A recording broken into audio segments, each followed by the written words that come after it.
Any reportable action out of closed session? Chair, there's no reportable action from your closed session. However, there's still items to address when you want to recess back to closed session. Thank you. Excellent. Thank you for that. At this time, I'll look to my colleagues for anyone they would like to open and close the meeting in memory of. All right. Hearing none, we're going to move on to the invocation and pledge of allegiance. I'm remiss. I'm sorry. Absolutely. Wanted to mention my good friend Mike Biscaglio, who I've known for 25 years, passed away recently, had dementia and terrible disease, robbed him of his faculties and his ability to move. And he was a young man, younger than me by 5-6 years, and spent a lot of time with Mike through the years hunting, and he loved my boys. He was good to my boys, training young men and young women for in outdoor activities, so he loved that and enjoyed archery. I once saw him shoot at a buck. We were in X12, and he shot at a buck from about 70 yards away, and he hit that buck right in the horn, and it stuck in the horn, and that buck ran off. And he just stood there with his mouth open. He couldn't believe it, and I couldn't either. It was just very strange. But we had a lot of unique experiences together, and he was just a great guy. And it is important that we recognize good people in our society who left an impact and a mark on the lives of people around them. And when I told my boys, my oldest boy, who spent the most time with Mike, of course they were all three sad, but my oldest boy said, Mike was one of the best men I knew. And what better epitaph can you have than people saying that about you? Thank you. And thank you for sharing this morning. I appreciate that. At this time, I would like to invite Pastor John Purcell from Believers Church to lead us in the invocation, and I would ask Bob McCaffrey to lead us in the Pledge of Allegiance. Thank you for the opportunity to be here today. Heavenly Father, we come before you this morning with honor and praise for all that you are and all that you do and have done and will do for us. We thank you that as we follow your principles in the Word, as we follow your leading in our lives, as you help us and inspire us, that this county will be all that you have designed for it to be. As we celebrate this 5th Jubilee of our nation this year, our 250th birthday, we thank you that it'll be what your word says about Jubilee. It'll be a time of liberty, a time of freedom, and a time where people are able to be all that they can be under our government and under all that you've called us to be. We ask you to bless and give us wisdom today to direct your thoughts, to direct this meeting today, that all that are in this room and all that are a part of this county of Madera will be blessed in all that's said and done. In Jesus' name we pray. Amen. Salute. I pledge allegiance To the flag of the United States of America and to the republic for which it stands, one nation, under God, indivisible, with liberty and justice for all.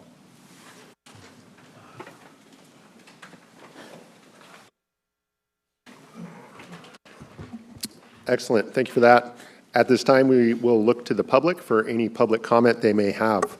The first 15 minutes of each regular session are set aside for members of the public to address the board on any matter under the jurisdiction of the board, but not appearing on the agenda. The board will not take action on any items presented under public comment. Speakers are limited to 3 minutes. Anyone addressing the board is asked to print their name clearly on the speaker sheet at the podium and state their name and county of residence for the record. Do we have any public comment this morning in the room or online? None online. Seeing none, we will move on to the consent calendar. All matters listed under the consent calendar are considered to be routine and will be enacted by one motion unless an item is pulled for further discussion from the board. Are there any items we'd like to pull for further discussion this morning? Seeing none, we'll look to the public for any public comment they may have on the consent calendar.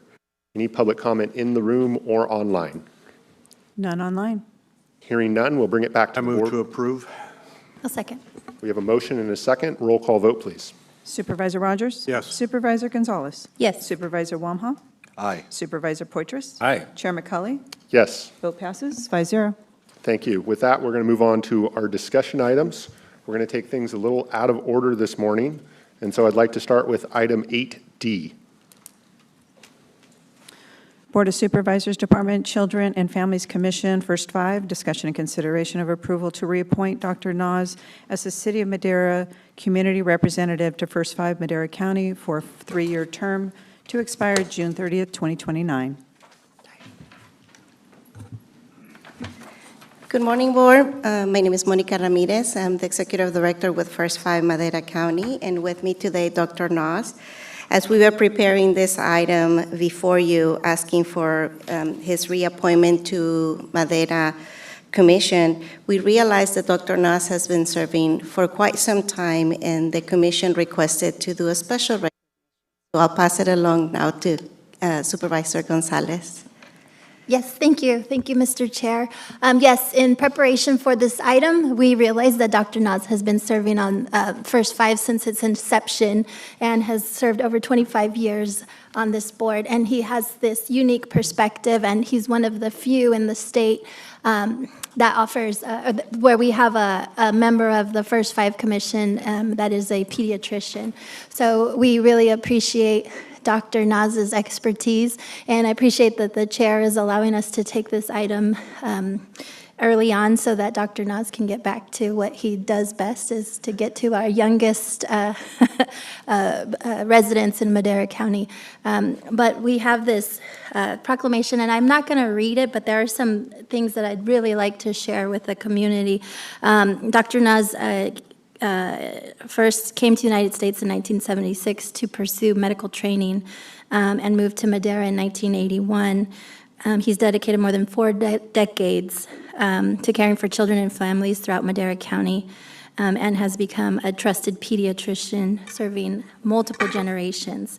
He founded the Madera Medical Group and has served as its president since 1996. And it goes on. He has such a distinguished career. He has had over 100 clinical research studies involving vaccines and pediatric medications, helping bring important research opportunities and medical advancements to children and families throughout the Central Valley. His impact has also extended nationally and internationally through the Association of Physicians of Pakistan Descent of North America, where he supported physician leadership and promoted public health through community service initiatives. So with that, we'd like to, well, first of all, we'd like to reappoint him with the board's blessing to the First 5 Commission, but also offer this small token of our appreciation for your years of service serving not just First 5, but like I said, the residents of Madera County. Thank you, Supervisor. Thank you, Monica, and thank you, Dr. Nas, for your service. I'm going to open it up to the board in just a second, but before we do, I just want to invite you, any words you wanted to share with us in regards to your service. Well, first of all, I'd like to thank you for giving me the opportunity to serve on this commission. I also serve on Calviva Commission also, which you have appointed me for the last 17 or 18 years. Both of these commissions since its inception. I'm the first person who joined this First 5 Commission 29 years ago. I've been serving ever since. And it's a blessing from all of you, especially Robert Poitras, who started from the very first time when I started with the commission. I've taken care of his kids and his grandkids and so many others. But I love this town, and I've been here 45 years and probably be for the rest of my life here. I thank you very much for the opportunity. Thank you for that. Supervisor, did you have some comments you wanted to share? I just wanted to say I've served with Dr. Nas on the Regional Health Authority since its inception.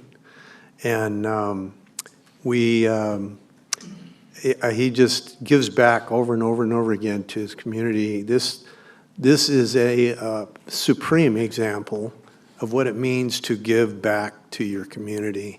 He's done that over and over again with First Five, with the Regional Health Authority, as a physician, and he's very worthy of this proclamation, and just an excellent friend to all of us and to this community. Thank you, Dr. Nas, for your service. Thank you. Thank you for your comments. Yes, All sir. right, thank you. And Dr. Nas, you stole some of my thunder, but thank you so much, and this is a great, this is great honoring you with this award, and you know, there's many people in this room who work in Madera, but they don't live here. And so you have no idea of the impact that Dr. Nas has had on our community. He's, in many ways, I consider him to be a Renaissance man. You know, he's talented in many areas. In fact, sometimes I think that he only practices medicine to push his financial investments, because he's a great finance guy, he's a great businessman. And he has helped so many people and has brought so many family members into our community, and they are contributing. I mean, it's amazing. I'm not even sure. I mean, there's been probably several hundred people, and everybody contributes and does a great job, and he's definitely people, he attracts people because of his personality, his enthusiasm, and his, I guess, his positivity, too. It's like, you know, it's not a bad day, it's a great day. You know, that's the way he looks at it. In fact, it's not a glass that's half full, it's all the way full, because half of it's water and half of it's air, so it's all full. So it's, so anyway, I consider Dr. Nas not only be a great contributor, but also a great friend. So congratulations, Dr. Nas. Thank you very much. Excellent. Thank you all for sharing. We do have an item before us today, so I do want to look to the public for any public comment they may have in the room or online. None online? And we'll bring it back to the board for action. I'll move to approve Second. and to additionally add this proclamation to the Second. record. Excellent. We have a motion and a second. Roll call, please. Supervisor Gonzalez?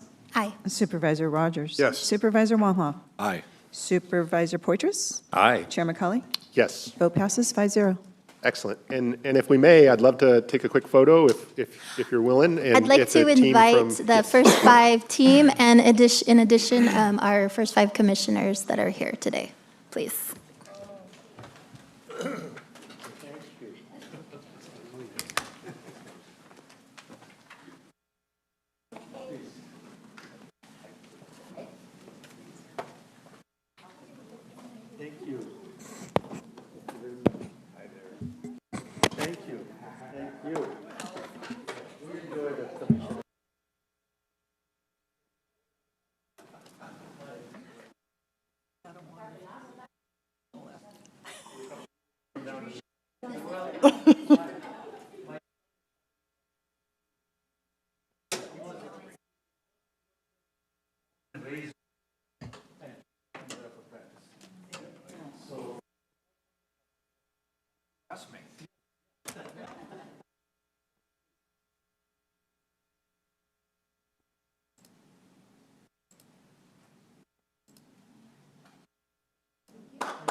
Thanks, Bobby.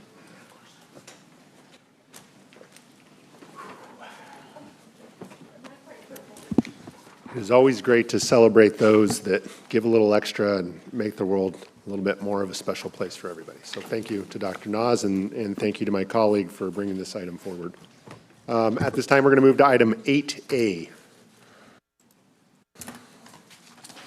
Social Services Department, presentation of a proclamation recognizing June 2026 as Elder Abuse Awareness Month. Good morning. Good morning, Chairman and members of the board. My name is Mi Wang. I'm the Deputy Director over for Adult Services with Madera Social Services. On behalf of Adult Protective Services and community partners, I would like to thank the board for recognizing June as Elder Abuse Awareness Month. Your support helps bring attention to an issue that affects far too many older adults in our community. And it reminds us the importance of public safety and that our services helps the dignity and well-being of our seniors. Throughout this month, we will be hosting several educational presentations within the community to raise awareness about elder financial abuse and the importance of mental health and well-being amongst elders. I would like to extend my sincere appreciation to Olga Garcia, she's not here today, from the city of Madera, and Joey Nunez from Behavioral Health for their collaboration and support in planning these important outreach activities. And joining me today is Stephanie Workman, one of our Adult Protective Services workers, who would like to share her experience working with our elder and dependent adults in the community. I also would like to hand out a flyer of our events in case you would like to stop by and listen in. And we are providing this training across the county. We will be at Corsco, Chowchilla, the Ranchos area, and here in the Madera area. So I'm gonna have Stephanie come up. Good morning, everybody. As someone who works in the field of protecting and supporting older adults, Elder Abuse Awareness Month holds special meaning for me. Every day I have the privilege of working with older adults who have spent a lifetime contributing to their families and communities. Unfortunately, I also see the devastating effects that abuse, neglect, and exploitation can have on some of our most vulnerable residents. Elder abuse is often hidden, and many victims suffer in silence. That is why awareness is so important. By educating ourselves and our communities, we can recognize the warning signs, offer support, and connect older adults with the resources they need. This month is a reminder that protecting older adults is not just a responsibility of professionals, it is a responsibility we all share. Each of us can make a difference by checking in on older family members, neighbors, and friends, and by speaking up when something does not seem right. I am proud to be a part of a community that values the safety, dignity, and independence of older adults. Together, we can continue to raise awareness, strengthen protections, and ensure that every older adult is treated with the respect and care they deserve. Thank you.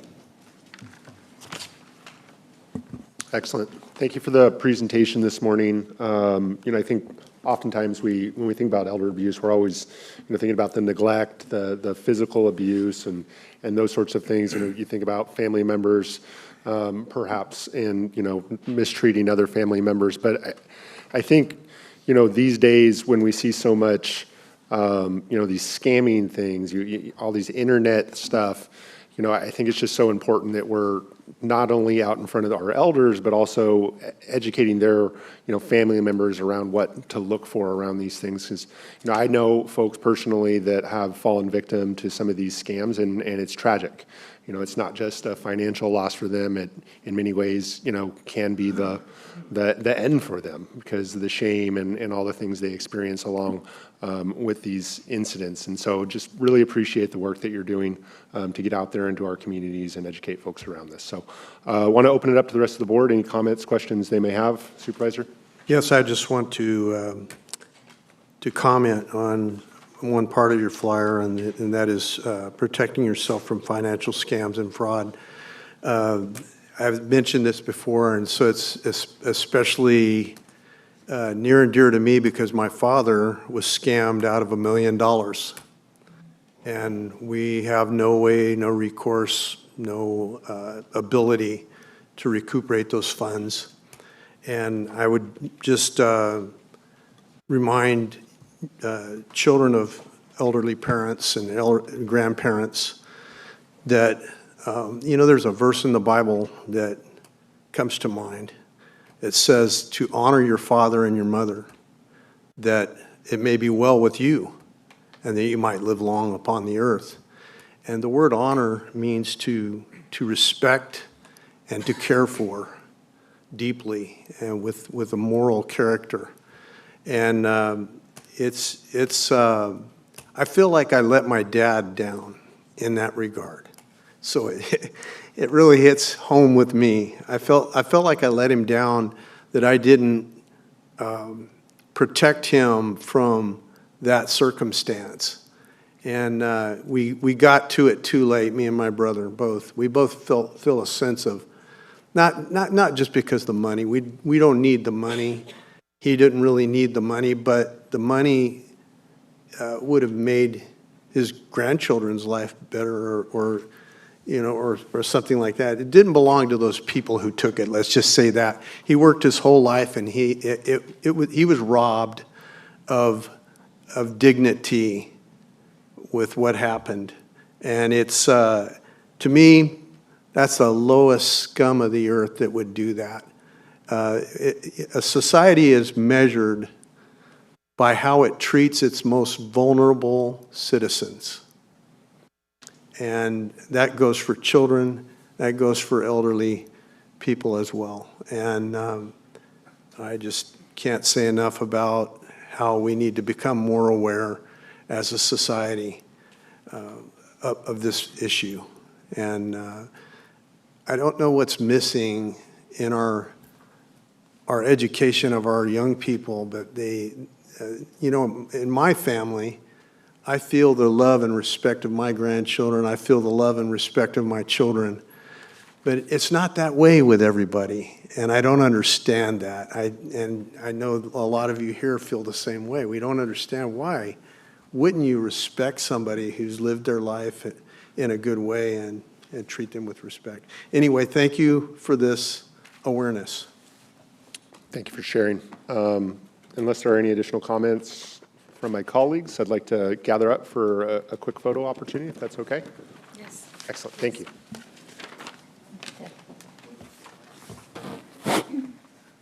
We're going to go down to the front for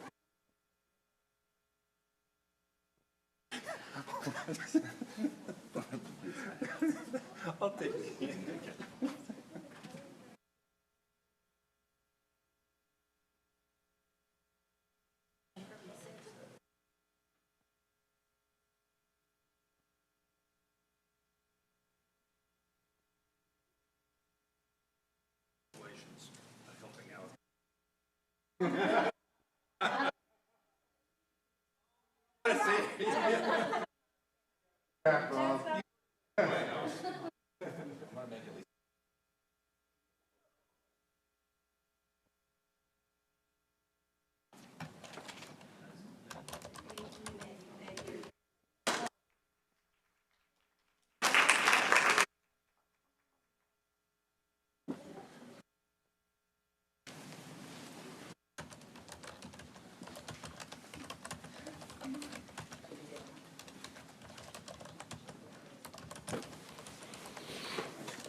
Okay.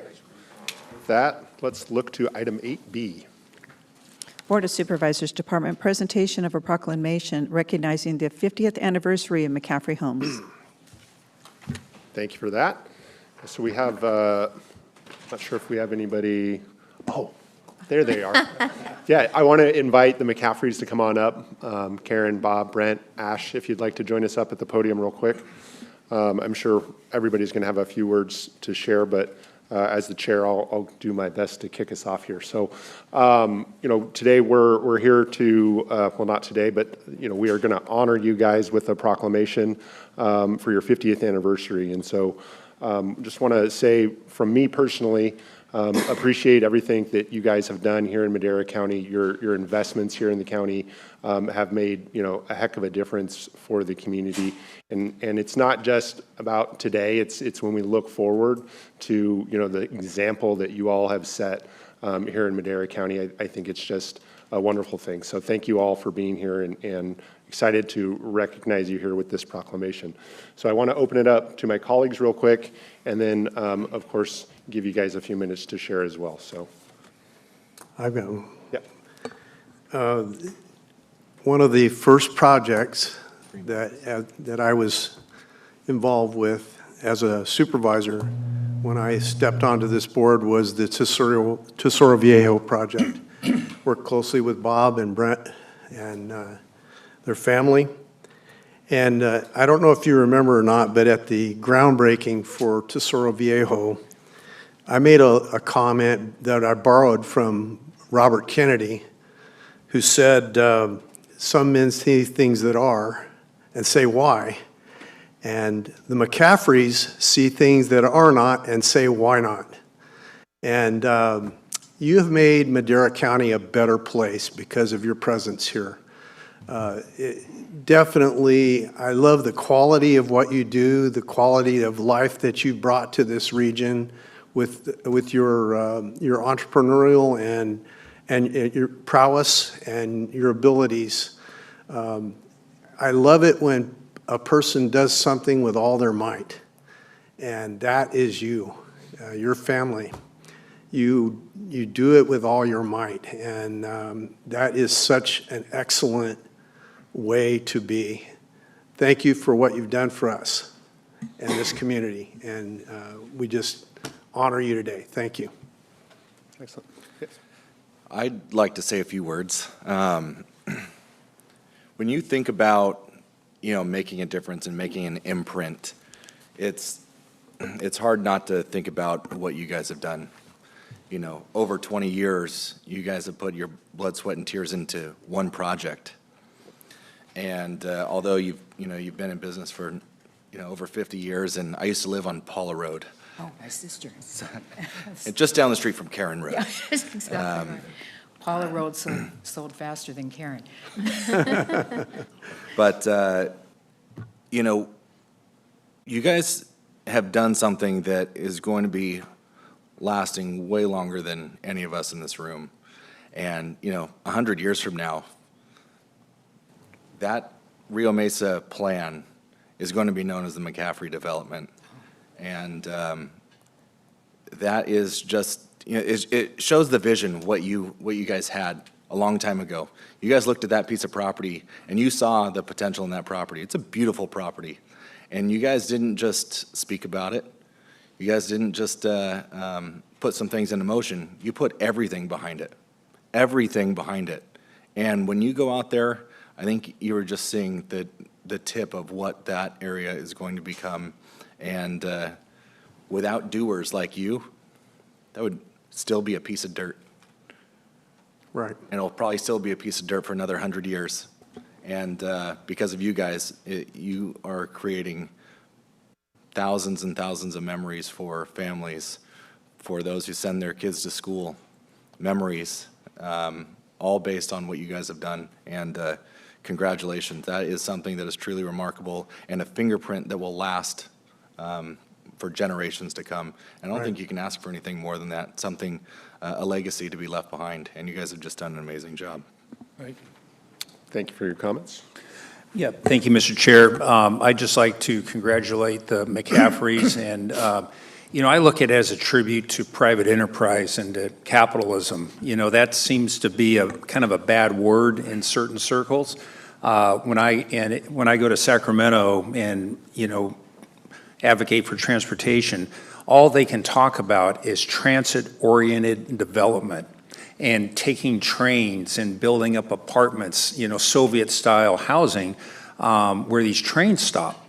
And it's just incredible. And it's all affordable housing. It's all about transit-oriented development. But people don't want that. They want what you've developed. That's what attracts them. They want freedom. Right. They want elbow room. They want trails. They want to be able to walk outside their house and have places that they can walk around rather than a concrete jungle. So I'd just like to congratulate you. I know you've got there's a lot of headwinds that you faced moving forward, not only, from regulators, but also from people in your backyard in Fresno County, in the city of Fresno. They don't like those kinds of developments. In fact, there's a mayor, former mayor of Fresno that, is ready to sue us in many ways, but she did, I said she, okay. So, but But anyway, again, I'd just like to thank you, congratulate you, great job, and as my colleague said, it's always going to be known as the McCaffrey Development. Right. Thank you.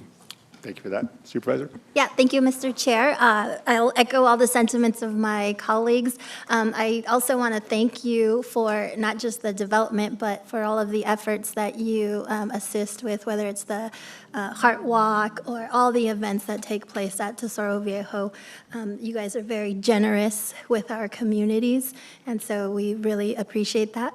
I also want to acknowledge, as a former staffer, who worked for the previous supervisor, it was always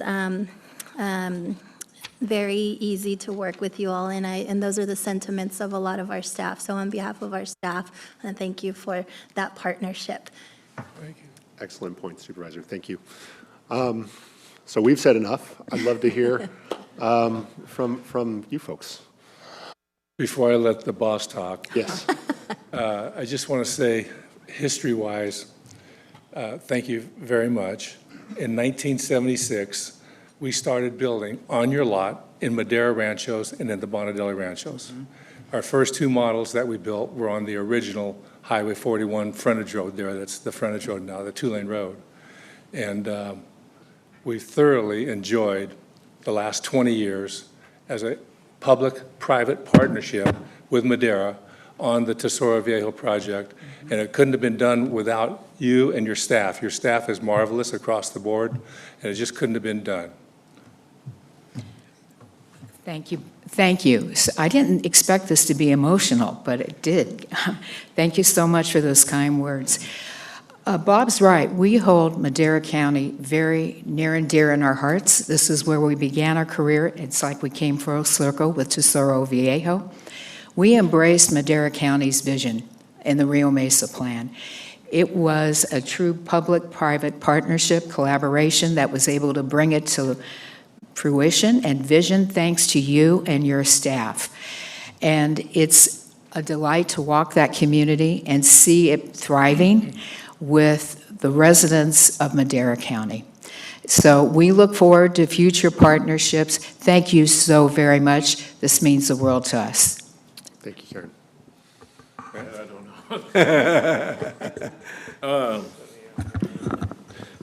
I don't really have anything that I could really follow up to well with everything that's been said, except that it's been an honor and a pleasure working with your entire, from the electeds to your staff, to the people out in the field. Everything has been just top-notch. The project doesn't happen without the public-private partnership. And I just think about all the battles that were fought, and it takes a collaboration of everybody coming together to put a project like that together. So kudos to the County of Madera as well. Thank you for that. That's why I have no hair. And I see Ash declining, or did you have some words you want to share as well? I tend to decline.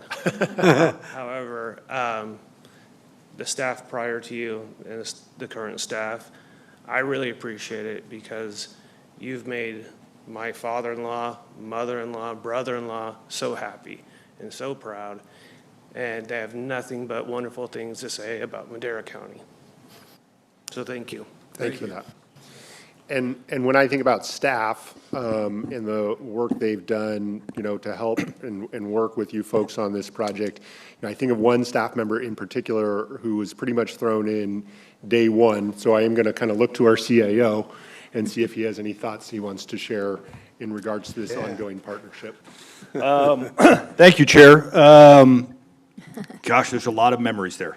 And I was 2006, June 2006, 9 months on the job, and Ray Beach, our planning director, and I were on a trip down to meet with Bob on Tesoro Viejo when he applied for that project and handed us the application and then gave it to some green guy right out of college who didn't have a clue, barely knew what SQL was, and said, all right, this is your project, go to work. And so thank you to Bob and Karen and Brent and Ash for letting me learn on this project. And I will tell you, there are way too many stories to talk about, but I will say, if the McCaffreys say they're going to do something, they will do it. And there was a lot of teeth gnashing between us and them getting this project to where it was. We went back and forth on development agreements and negotiations on a ton of stuff. But the one thing you could always take to the bank, if they said they're going to do it, they will do it. That's why Rio Mesa Boulevard is under construction. That's why we had a fire station built day one before we had a home occupied out there, and so much more, and 41 improved. And so kudos, I can't say enough. It's truly been a partnership, and it's been a working through just massive complexities that most folks, and Jamie Bax can speak to it as well, right? In the planning world, never get to work on a project of this magnitude or like this in any way. And so I can't thank them enough for their investments and their hard work and dedication in this county. It truly has made it a better place. And Bob would always tell me, leading up to hearings, right, we're going to put Madera on the map. We're going to put Madera on the map. We'd quip a little bit and go, well, it's kind of on the map there, but but they truly have changed what this county is, and there's just so much to look forward to. And again, I look forward to continuing working for the remainder of my career here. So thank you. Do you remember what month it was? It was 2011, I know that. Was it March of 2011 when we voted on the entitlements to Cerro Viejo? Our first, yeah. Yeah. Yeah, Matt? December 2009, and then No, the entitlements. I know December 2009, and then there was some mayor or something, I think. And so then we went back, and I'm pretty confident it was November 2011, 2012. Jamie's Okay, looking at it. there you go. November 2012 was I think when. it was 2011 because I made the motion to entitle to Cerro Viejo. So it feels good to see this come full circle. When you make a decision on something and it goes so well, and that's all you. That's all you, because without you, we wouldn't have a $100 million highway project out there on 41. That's what people don't realize. Development brings so much good to the community. Thank you so much. Thank you. Thank you for that. And I do see the public clamoring to make a quick comment here in the back of the room, so I want to invite them up to share any comments they may have while we gather up to take a photo.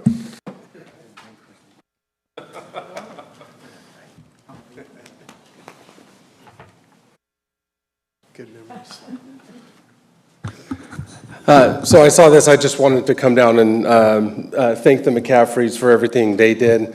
I remember, Karen, we talked, you had said, do you want to do a ribbon cutting? I said, ribbon cutting and groundbreaking is always a good idea. I didn't realize how many ribbon cuttings and groundbreakings there was going to be, because so much was being done out there. But I learned so much about the process, sitting up in the ranch house, looking at what it was. I've done infill development before, but looking and seeing like a whole swath of land like that, and how, there's the blueberry patch, that's where that's going to be. And then there it was. So I just appreciate everything.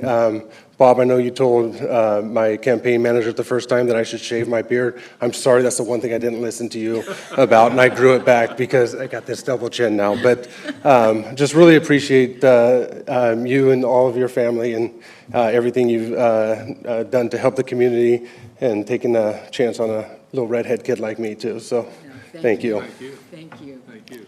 Thank you, Fred. Thank you for coming.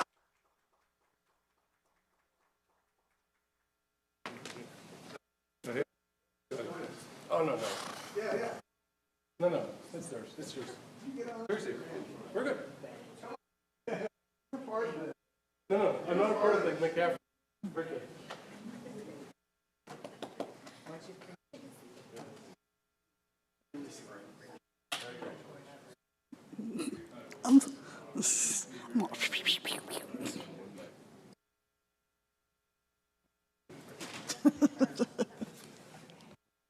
Wally is my mentor.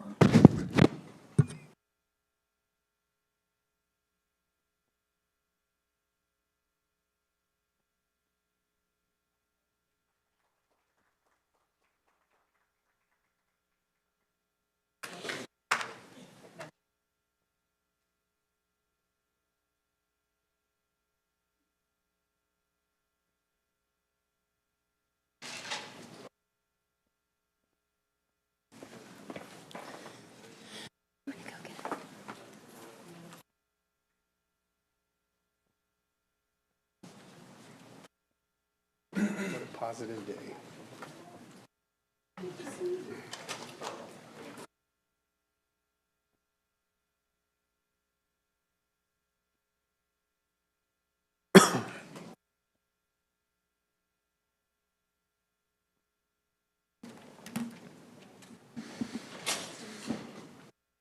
All right, we're going to look to item 8C.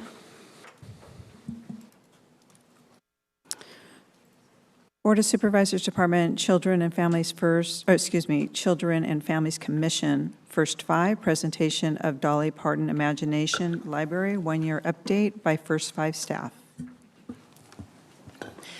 I'll take it since our chair and our vice chair are a little occupied. Monica Ramirez, our director, executive director of the First Five, here to share some exciting things happening here at First Five. So Monica, take it away. We're back at it and here to give you a quick update on a very fun project that we were able to share with you about a year ago. And we're going to get started. Diane Sandoval, she is the project director of this program, will be presenting this. 1 second. I do too. Perfect. Need that much darkness. I thought we were going to watch a video. I thought we were going to see a video. Where's the presentation? We'll get to the video. Just to advance the slides. Do we?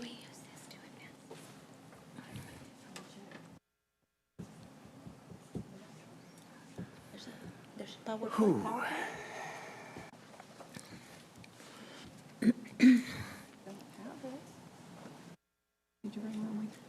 You're the chair. Yeah, I think it was share. You don't have it? Where'd Bobby Okay. go? So you have Disappeared. but you have the video? Lights out. Do we need to take a few-minute break? Mhm. Okay. We'll take a few minutes while we iron out some of these glitches. It's a visual presentation.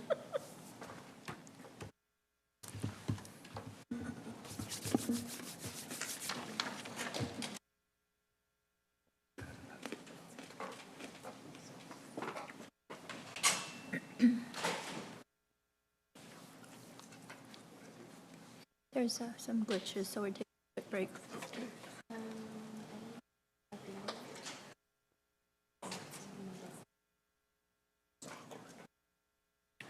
What?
Was the Pride Cave from Central Valley Council from Steve Brock or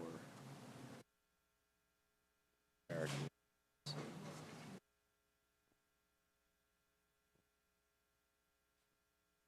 Do I need to be down? I'm wondering whose door I need to do. I thought about you this morning. You did? Yeah. About what? As I'm driving up to Oakhurst and I got stuck behind the bookmobile. Oh, no, it's bad.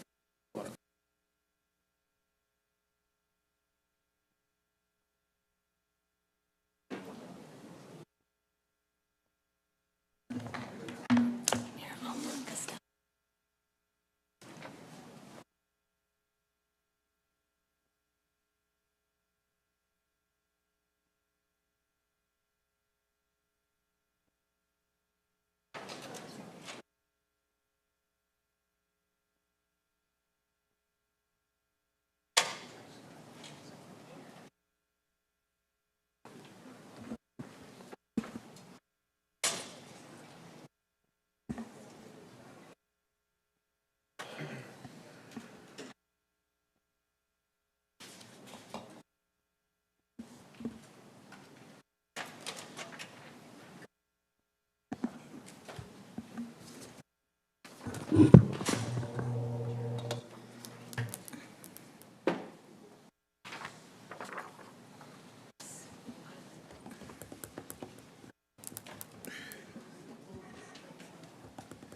going to put it over there. All right, while we work to sort out the PowerPoint presentation, we're going to skip forward to our public hearing, item 9A. Public Works Department, Administrative Services Division, hearing to consider adoption of a resolution adopting the Measure T Annual Expenditure Plan for fiscal year 2026-2027. Morning, Jared. Morning, Chair, members of the board. Jared Carr, Director of Public Works. This item before you is our annual adoption of our Measure T expenditure plan for 26-27. As presented previously, we have the plan with the various subcategories and expenditures proposed. Included in the packet is a list of some of the projects that we'll be working on and applying those funds towards. One thing I would mention is some of these projects are ongoing, so they maybe have been seen on the list before. In addition, we are, as we've done in the past, trying to leverage other funding that we can get our hands on through federal and state programs. And lastly, this will be the last, likely the last expenditure plan for the current Measure T as it sunsets at the end of this year. So I'm available for any questions. Thank you, Jared. I'll look to my colleagues for any questions, comments they may have in regards to the expenditure plan. I have one, Chair. Please. Is this where we use the very last year to bait and switch for regional projects?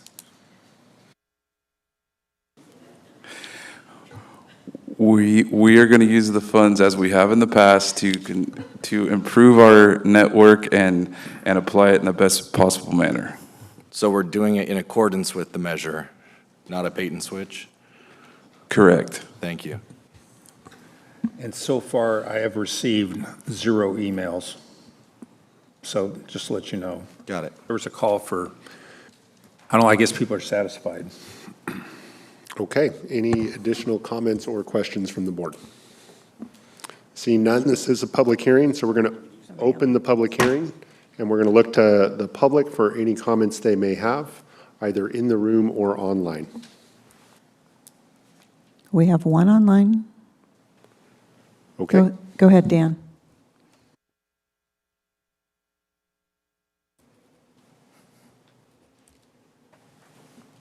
Good morning, Dan.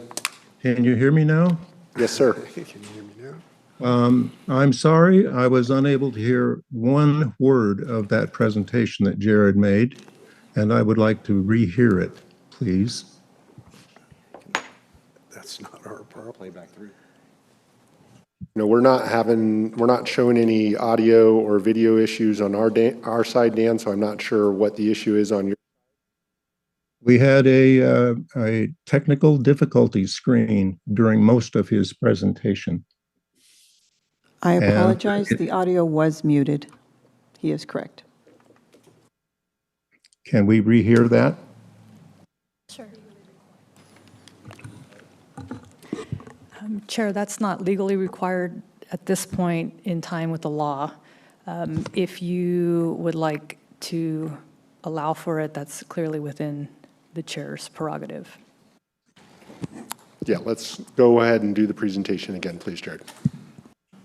Sure. Thank you very much. No problem. Again, Mr. Chair, members of the board, Jared Carter with Public Works. So the item before you is our annual expenditure plan for Measure T for the fiscal year 26-27. Included in the plan is various projects that we've listed and identified in the board packet.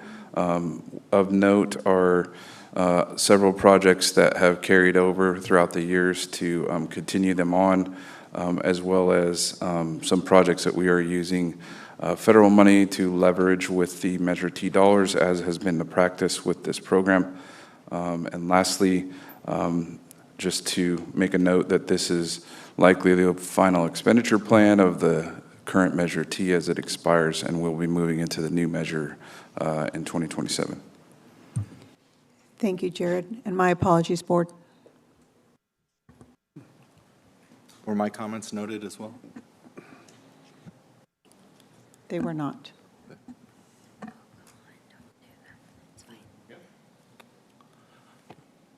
Jared, can you please explain the bait and switch that staff has done regarding regional projects and local? Supervisor, to my knowledge, there is no bait and switch happening. These projects are being delivered as proposed and planned. You know, we obviously, there's always things that can happen with projects along the way, but generally speaking, this program has delivered projects that have improved our system for the life of the measure, and we will continue to do that. So it is being done in accordance with the measure, just to be clear. Yes, that is correct. All right, thank you. Okay, thank you for your questions. At this time, we'll look to the public. Go ahead, Dan. Thank you very much. My name is Dan Metz for Sierra Citizens in Madera County. This is a ho-hum budget highly similar to the past 6 to 7 years. However, it should be far from typical. This is the last year, as Jared noted, of the 20-year program, which ends in 9 months. It is an opportunity to do something spectacular. First of all, the carryover, the growing $18 million question. If the spending trend remains, the carryover in county control will increase to some $18 million at the end of the current measure. That's $18 million of underutilized funds. Why do we carry over such a huge amount? What is the plan to deal with that amount after the current measure ends next year? Then the flexible fund shell game. Half of the local roads funds, called flexible funds, are allocated to jurisdictions, then transferred to NCTA, where it is mixed together with funds from all other jurisdictions and used wherever they choose on regional roads and regional projects. It never comes back to, or is credited to the county. It is permanently shifted. It isn't flexible at all. Chair, not to interrupt the public comment, however, I think that this is related to a measure that is not the item on the agenda. Just, you'll get your 3 minutes, but I think that's off agenda topic. I don't think it is. Where in the codes or the investment plan is that required? Why bother to allocate to jurisdictions, then take the money back? With the shift of funds, that changes the allocation from 51% regional and 40%. Dan, I got to stop you. You're talking about a separate measure. So today we're talking about the Measure T expenditure plan for the existing measure. I believe you're talking about the future measure that doesn't go into effect until next year. So you're not talking about the agenda item as presented. So we'd appreciate it if you could keep your comments to the agenda item. I am talking about the current expenditure plan on the agenda today. This has nothing to do with the future Measure T. So my question is, if you're shifting 51%, changing 51% regional and 44% local to 70, that changes the regional allocation to 73% and 22%. Wow, that's a far cry from what the voters approved. Why don't you care about local roads? Why aren't residential needs being taken care of? My proposal is that we advocate, again, this expenditure plan be changed such that so-called flexible fund be retained by the county for local roads. I don't think there's anything that precludes that. If that happened in the current expenditure plan alone, that would increase the available funds for local roads to just under $9 million. Why not put the money to work? Madera County is one of the 5 worst counties for pavement conditions. Let's use these funds. We request that you rethink the budgeting process and concentrate on local roads and accelerate work on these roads in this plan, not the future plan. Thank you. Any additional public comment in the room or online? None online? Seeing none, I'll bring it back to the board. We have a motion. Do we have a second? Chair, did you close the public hearing? We're going to close the public hearing. Second. I'm sorry, who was first? So moved. We have a motion and a second. Roll call vote, please. Supervisor Wamha? Aye. Supervisor Poitras? Aye. Supervisor Rogers? Yes. Supervisor Gonzalez? Aye. Chairman Colley? Yes. Vote passes 5-0. Thank you for that. Are we ready to move back to 8C? Excellent. We are ready. Welcome back, First Five.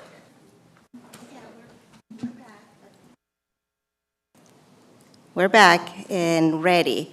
So the good things had to come slowly. So we have the PowerPoint ready to go, and we'll be sharing regarding our Dolly Parton Imagination Library.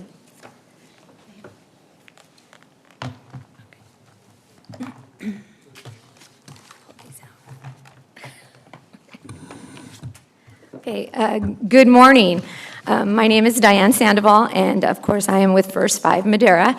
And today we would like to share with you an overview of our first year of implementation of the Dolly Parton Imagination Library. This program was created by Dolly Parton in honor of her late father, who did not have the ability to read. This became Dolly's passion and mission to help children to learn to love to read. Dolly Parton is a free early literacy program that provides books to children from birth to age 5 with new age-appropriate books through the mail every month. This program is nationwide, including here in our local area, as well as our neighboring partners, Fresno and Madera. However, Madera County's Imagination Library is specific for Madera County children.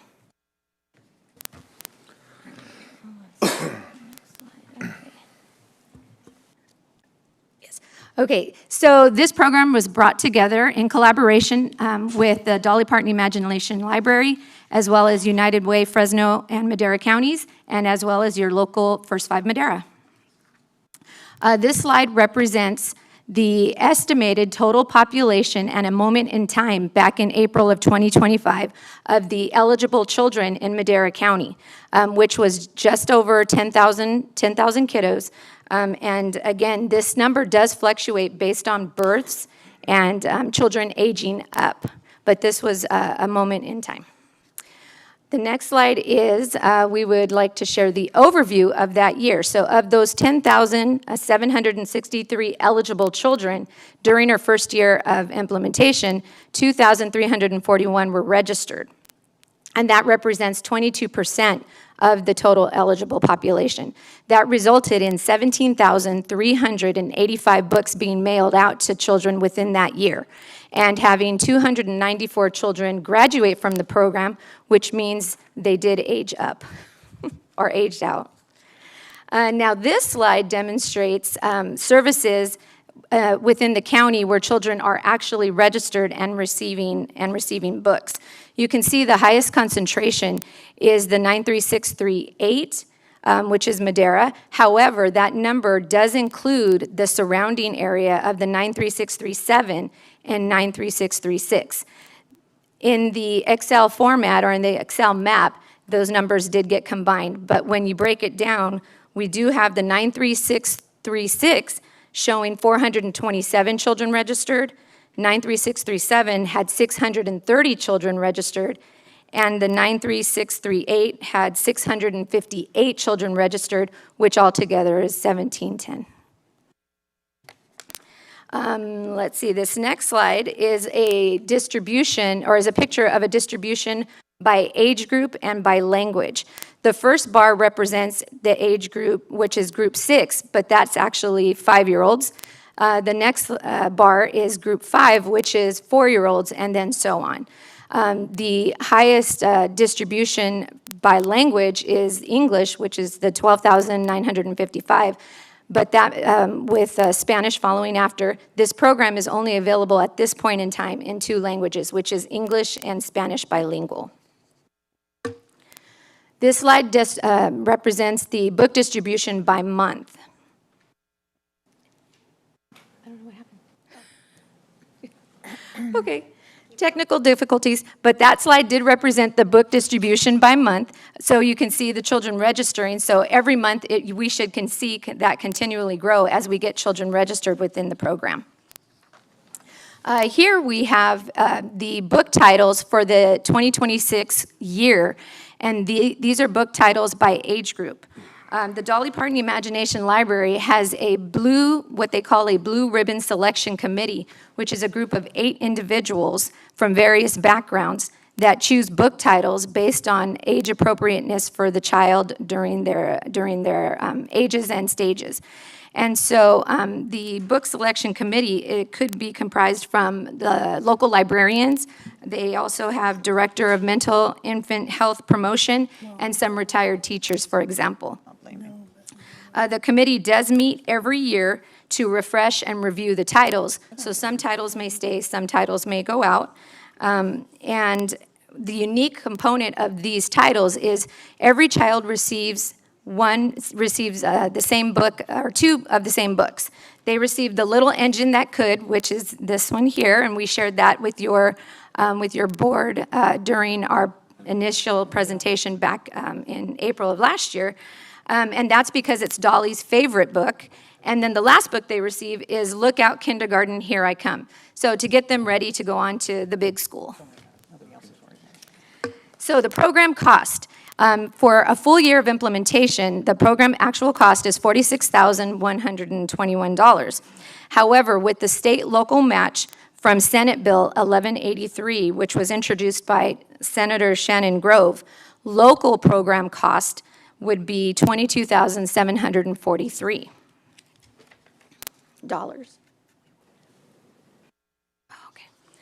The cost per child for this program is $2.60 per child. But however, with the local state cost and match at 50%, the local cost goes down to $1.30 per child.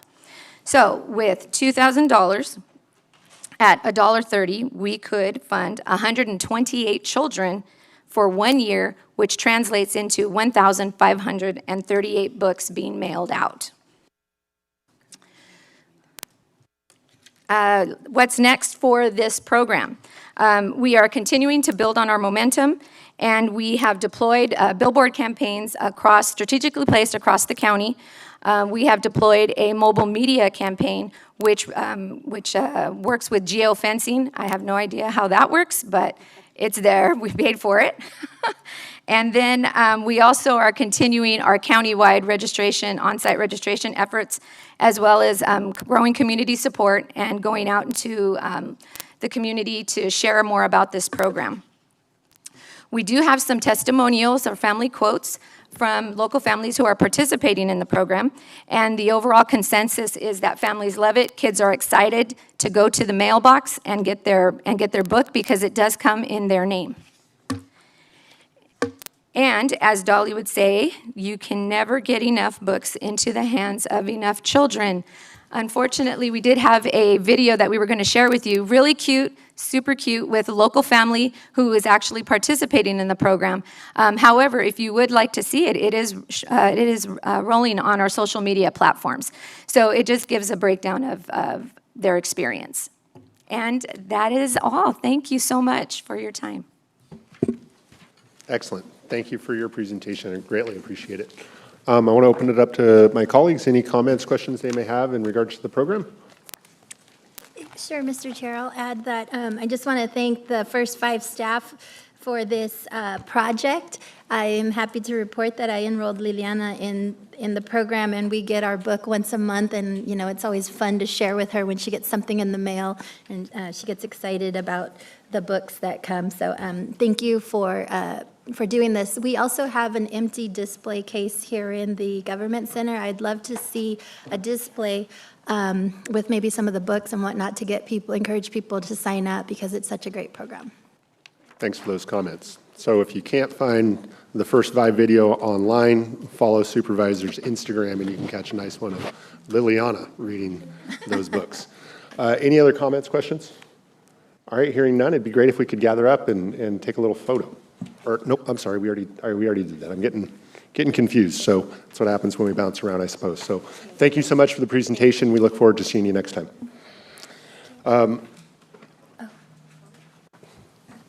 Do we have any public comment on this item at this time? None online. Okay, hearing none, let's look to item 8E. And Chair, I'll be recusing myself from this item for 1439. Public Works Department, Engineer Services Division, Public Waste Management Program Update, presentation of Madera County's Solid Waste Management Program Update, discussion and direction regarding recommendations provided in the Solid Waste Management Program Update.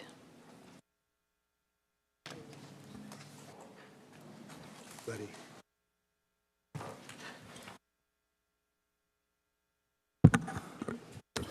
Good morning, Mr. Chair, members of the board. Jared Carter, Public Works Director, here today with our solid waste update. I have here with us John Carlton with HDR, who's our solid waste consultant.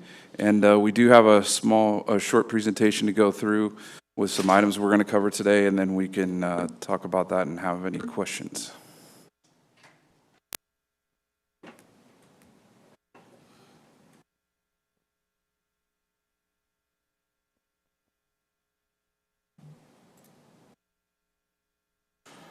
All right, so we're going to cover essentially 5 topics today. We're going to talk about an update with SB 1383. As you guys are probably aware of the organics program.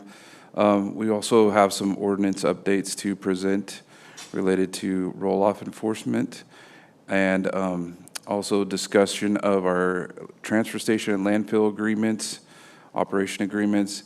We'll give a financial review and some proposed rate that we'd like to bring forward. And then lastly, we have on here a penny policy to talk about how we want to address the shortage of pennies due to legislation. So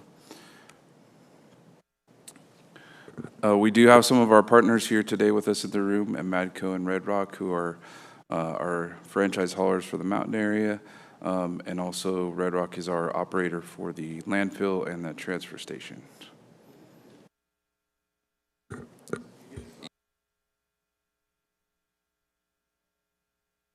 Yeah, sorry about that. Sorry about that, Supervisor. So we're going to go through the first section. Actually, I'm going to hand it off to John Carlton and let him take the reins here on the next couple slides. Good morning, Mr. Chairman and members of the board. As you know, we've been talking about 1383 for years. Last year, we rolled out our collection program officially in Madera County. So that was July 1st of 2025. Since that time, we have implemented almost every aspect of the collection program. Collections are being offered in high-density areas in accordance with, the requirements of 1383 for both the mountain and the valley franchise. We've done outreach directly through mailers to affected people, as well as a lot of messaging from the haulers and on social media. We are actually providing services. The haulers are providing services as requested. This is a non-mandatory collection, so this is voluntary, and there's a separate rate for it. We are doing our reporting and utilizing technology, software specifically devised for this. And right now we're at the last phase, which is monitoring and enforcement. So one of the obligations of 1383, and it comes on the haulers to go out and monitor what's in the bins. It's a requirement under 1383. It's a requirement that we built into the franchise contracts. Every route must be reviewed. That's part of 1383 collection services for compliance with quality and the right materials and the right carts. So we're at that point now. We're starting route audits. The haulers will be going out and basically opening up the lids of carts, and if they see something, we have a hang tag that we have produced cooperatively with the haulers in the county. So it's a co-branded, it has the same information depending on, no matter whether you're a Red Rock customer or a Madco customer, so that keeps the messaging very consistent. And they'll get a little cart that says that they have a, something was found in their carts. If There will also be a letter that comes out from the County Public Works, just to let you know that, materials are found in your cart and to please, comply. We're also reminding people that there's multiple ways to comply. They can self-haul to either the transfer station or the landfill. Both of those are set up to receive food waste at no charge from the public, or they could manage on-site. So that's where we're at with that. We did have a meeting with Cal Recycle recently, and I think, in general, the collection program, I think, is on track to be compliant. Sorry. Commercial as well?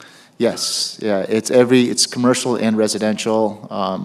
A route is, anywhere a truck goes. So there's commercial routes, there's residential routes. So every route will be inspected.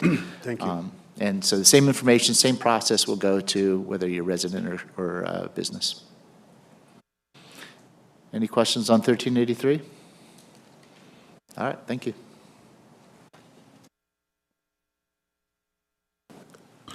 All right, so moving on, we're going to talk about our proposed ordinance amendment. So what we've looked at and what we're preparing to present to the board with your direction is just an update to the ordinance amendment to better define the boundaries of our mountain and valley franchise areas.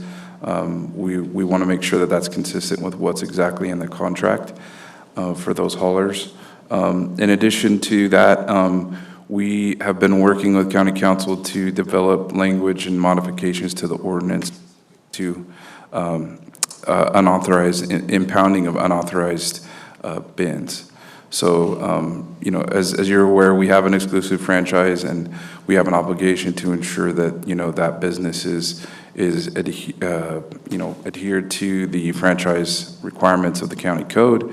And so oftentimes we are finding ourselves dealing with illegal roll-offs and bins that are being brought into the county by other companies.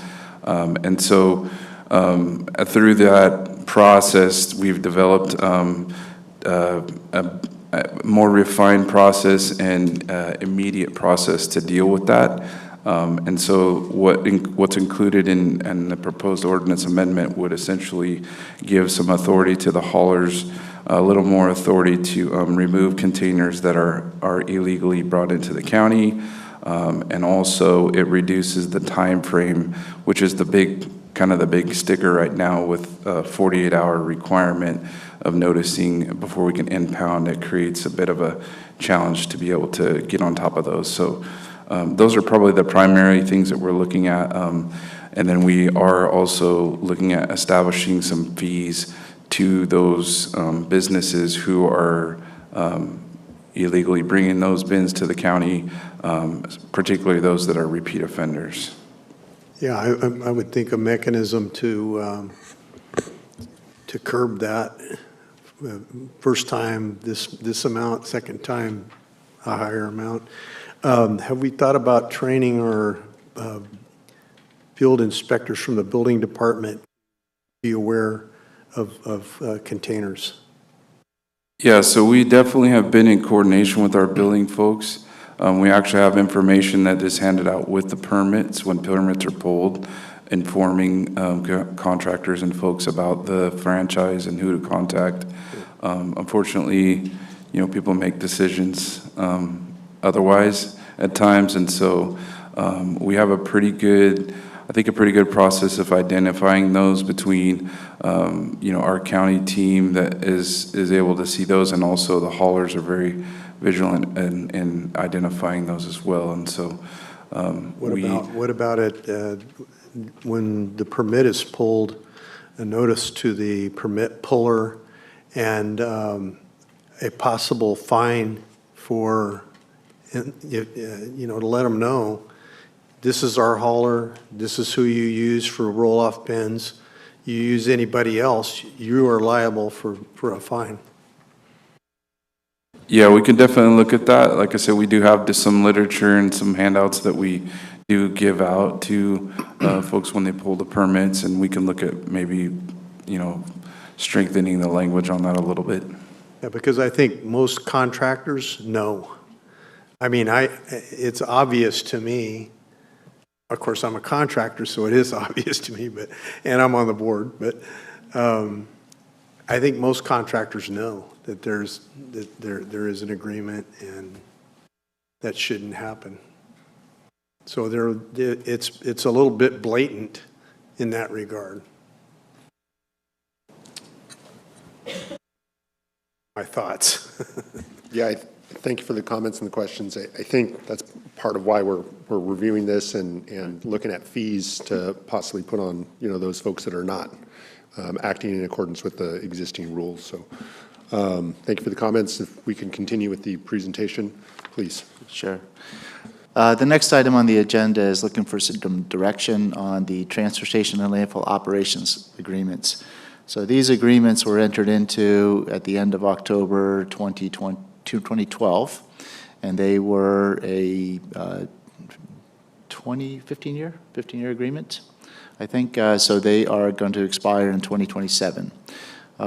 They currently, both of them expire in 2027. You went through a competitive process. Originally, you ended up with 4 bids on the contracts. You had a good bid response. Bids were evaluated, and you ended up with a single operator for both the landfill and the transfer station contracts. We're at a point where we need to make a decision as to what we're going to do with these contracts. Again, we're a little more than a year away from the expiration. So the 2 options that the county could take is to rebid and reprocure the contract. So basically, we would start that probably this fall with the planning of issuing of invitation for proposals, receiving proposals, negotiating contracts, and we need to leave time for equipment, purchasing and that sort of thing. So that is something that the sooner we get on that, the better. The other option is to negotiate and extend the agreements to be potentially the same as the collection franchise, which currently expires 10 years later in 2037. So there's some pros and cons to both. The pros is, for rebidding is that you get a competitive look. You get to see who's out there and who wants to go after this. At this point, though, some of the businesses have consolidated. So one of the businesses that originally went after the Sunset Environmental was rolled into another business, so we may have limited interest in the contract. But it puts it out there and gets a truth check on the pricing. On the negotiation sides, if you have a good contractor, which I would suggest you have a good contractor with Red Rock, this is an opportunity on the rebidding or on the renegotiating to improve conditions or address issues on both sides. Some of them might be language clarifications, but from the county side, I think there's some strategic things that we would like to see potentially differently as part of this contract. And so there's a recommendation for you to consider, which is to give us 4 months to negotiate the contract and see if we can come back with negotiated terms that we'd recommend to the board.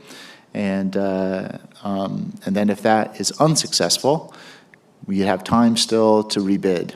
And so this is really just a request for 4 months to see what we can do and see if we can come back with a better deal and see if there's a way to set us up for not having to reprocure. But if we're unsuccessful, we would have this stance. So that is what we're looking for some direction from the board on.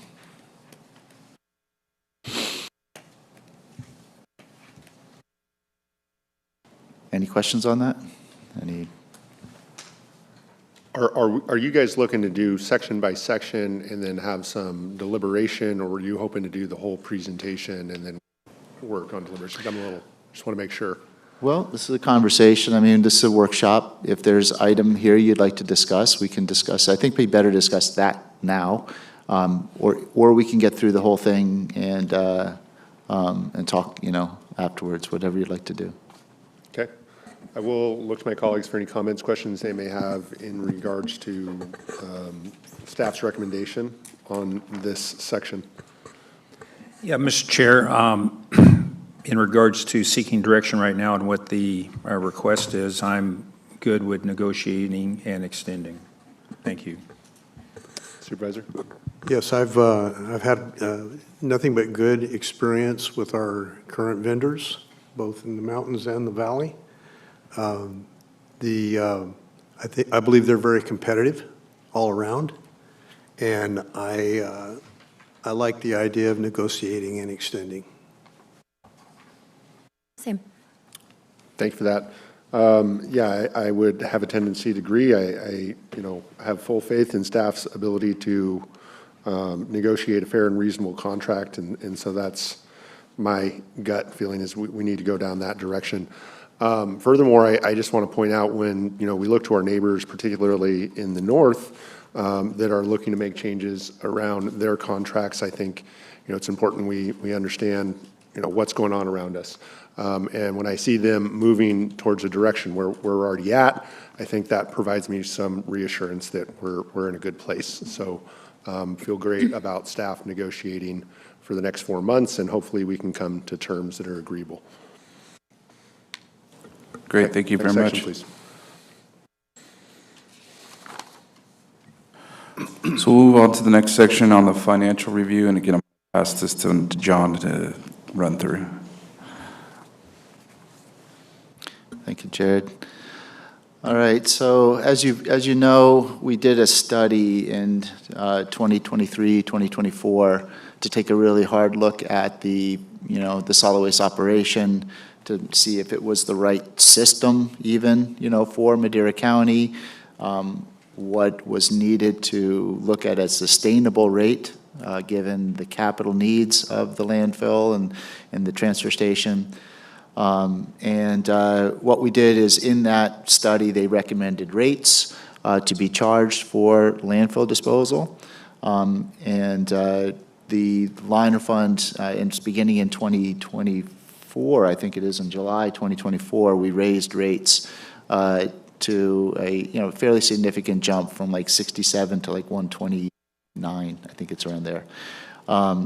So that was done intentionally to make sure that the landfill and the county's financial solid waste system was viable.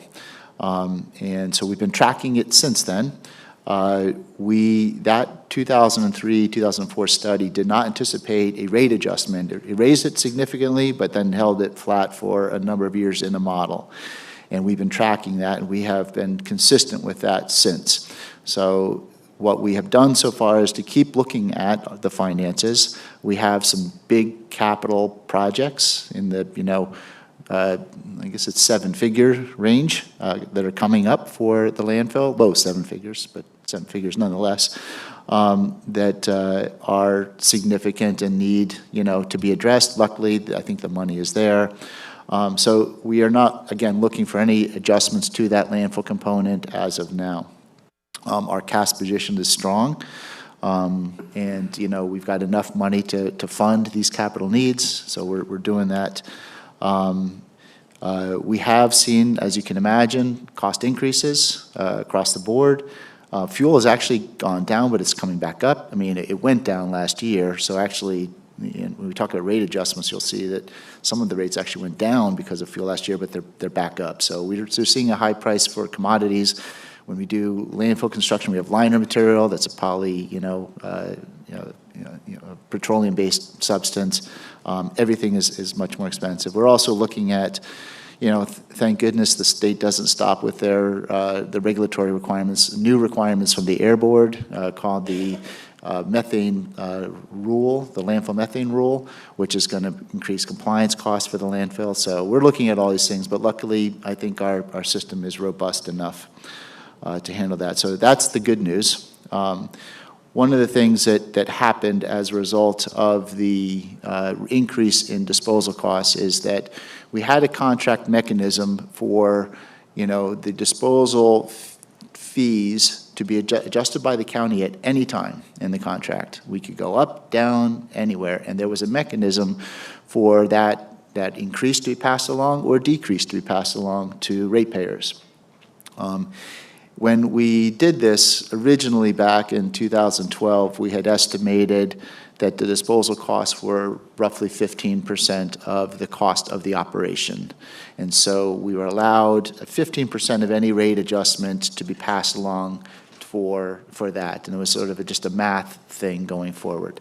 And that still exists in the contract. So if you raise your rate, did that.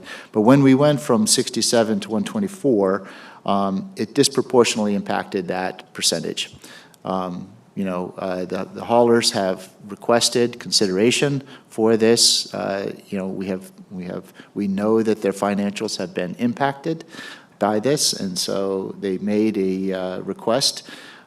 They showed the impact of that rate adjustment on their economics.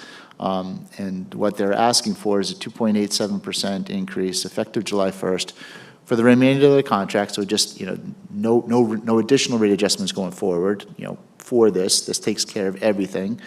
And that will equitably compensate them backwards as well as going forward. So staff, I believe, recommends this as part of, fair treatment and just due consideration of the impacts of this contract on this. And happy to answer any questions on that. I will just share a couple of slides here too. So what does this mean for ratepayers? This is a slide that shows MADCO's rates and how they will be adjusted. We do have regular contract adjustments based on published fuel indices, consumer price indices, recycling markets indices, landfill tip fees, and other things. So that all equates to the middle column. The current rates are on the left-hand side for different residential services. The rates based on the annual contract is on the middle, and then on the right would be the adjustments, including the 2.87%. So that's a MADCO. You can see it ranges from $1 to $3 per month. On the Red Rock, these are all of their rates, and they similar, have anywhere from 50 cents or 20 cents, it looks like for some, up to almost or a little over $3 for the highest rate. So I'll pause there and see if there's the discussion, but this would come back to you as a resolution at another meeting for you to consider, but we're looking for your direction as to whether or not you'd like us to come back with that. Thank you for the presentation. I'm going to look to my colleagues. Yes, sir. Yeah. As the board and the public are probably aware, 3-4 years ago, I mentioned the cost of fuel, the possibility of fuel spiking to $8 to $10 a gallon.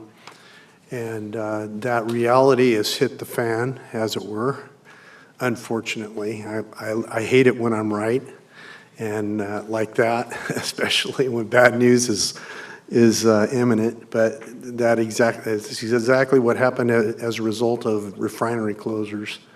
And it's an unavoidable reality for these businesses that we contract with in fair market conditions, where they've been competitive. They're doing the best they can to provide a great service to the customer, and to no fault of their own, impacted with this spike in gas prices, and who knows when it's going to come down or if. Unless we get our brains straight in the state of California and start making it easier for refineries to open. And that's a bipartisan thought. I mean, I heard a Democrat senator in the state of California who came out and said, look, we can't keep doing business like this.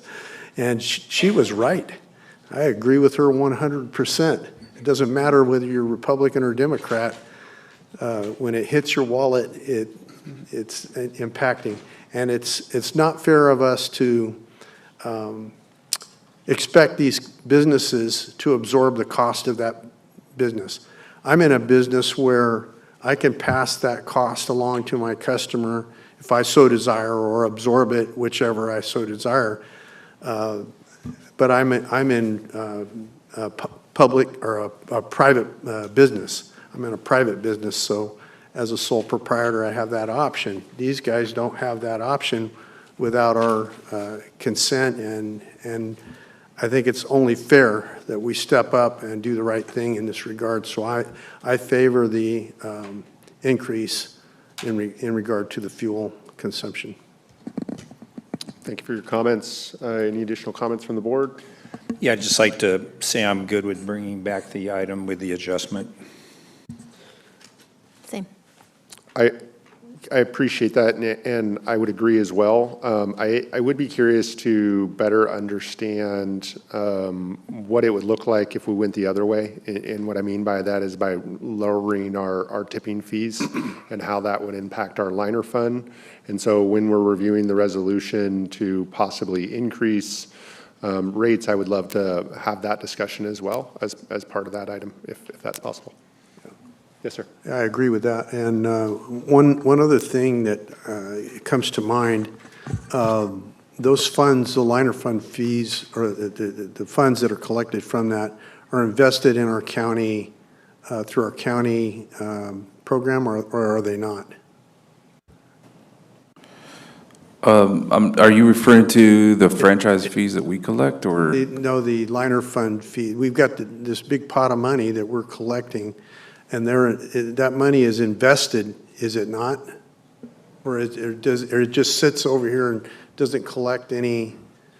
It's probably a fairly fluid account because it requires a lot of stuff coming in. I don't know if there's an investment strategy associated with that account. How much money is in that account right now? 20 million? Excuse me? 20 million? That's what I was thinking in my head as you spoke, 20 million. That would be something to look at, that we could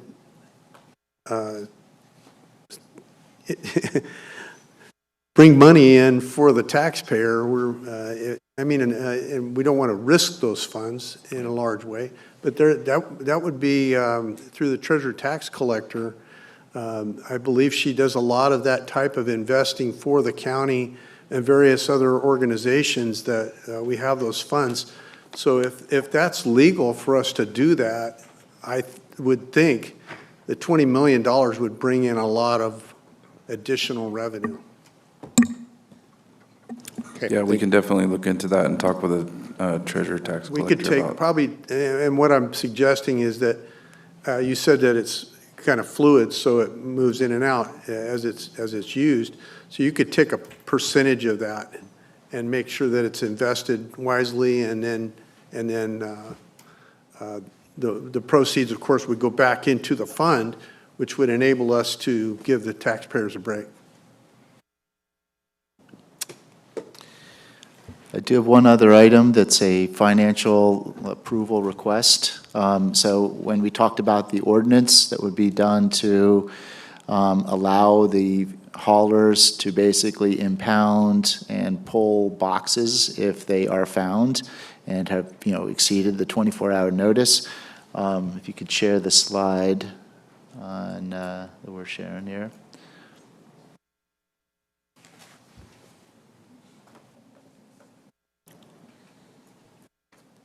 There we go. So these are impound and other fees related to if an illegal box is found here, we have a pickup fee, a daily storage fee, a release fee. These are very similar if you get your car impounded. It's the same thing. If you want to get your things, you got to pay for the box once it gets impounded to be stored and released. If that load has got to come back to the landfill, if the hauler abandons it, for example, we're going to charge them the mileage and the disposal fee per ton. So those are all the first yellow or red or blue box up top is all the fees related to that ordinance. So everything that would help to discourage someone from coming in and trying to, do something illegal within the franchise. Amadco has also put a case forward that there are certain customers in the mountain region that are just these are commercial customers. They're very, very difficult to serve. It takes an hour to get to their things, and they would like to consider a separate charge for remote distance, which is $100 per trip. It would be somehow put onto the bill. Staff has looked at this, finds it to be reasonable. It's difficult to provide solid waste coverage in remote areas. It's an expensive thing, but we want to make sure we're providing it, make sure that the hauler is, being able to recover his costs. So that is the other fee. So all of this, we're not asking to approve it today, but when we come back with a resolution, that would be part of the request for the resolution to approve these rates at the following meeting. I agree with all the thinking there, as I mentioned earlier. Council, on the, it's almost like repossessing something that doesn't belong in the county in a regard, like impounding a vehicle almost, right? So what would be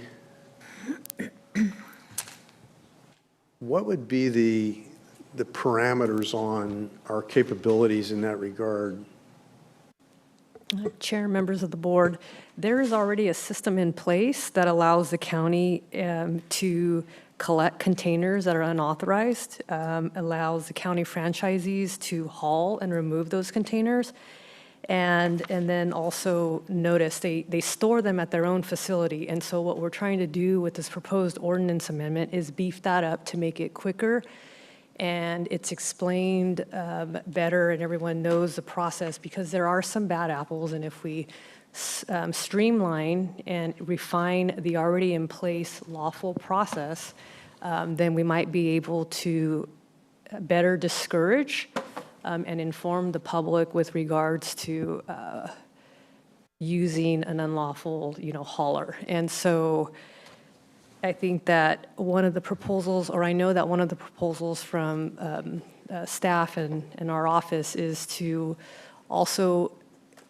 beef up the fees related to it. So you come and you want to grab. So these are to the franchisees, the haulers that aren't allowed to operate in the county. You want to come collect your containers that have been lawfully removed and impounded, then pay for that, because it costs us time and money to collect those and store them. And so it is already lawful, it is already in place, but there are some improvements that we've heard could be made that we have baked into the proposed ordinance and the proposed rate increases.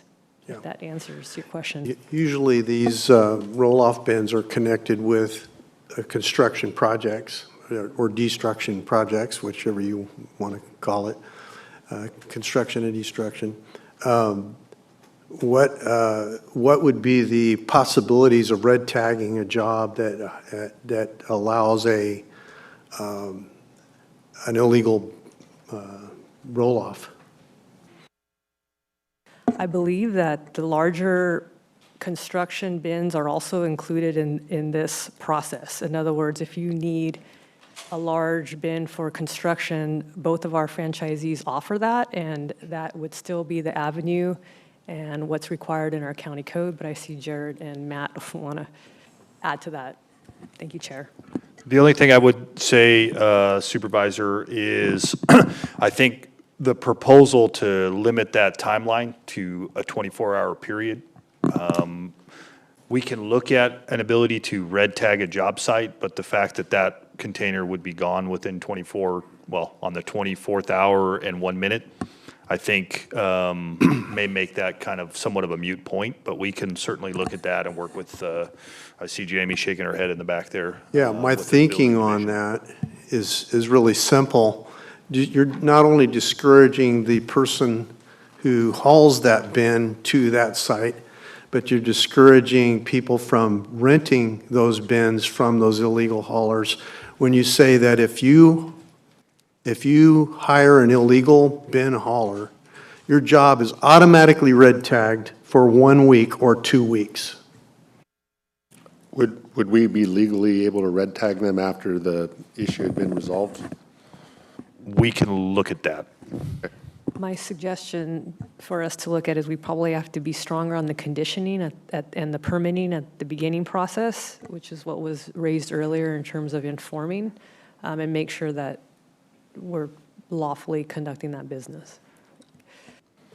And I, as a builder, see, I don't have any problem with that because I don't hire illegal hauling.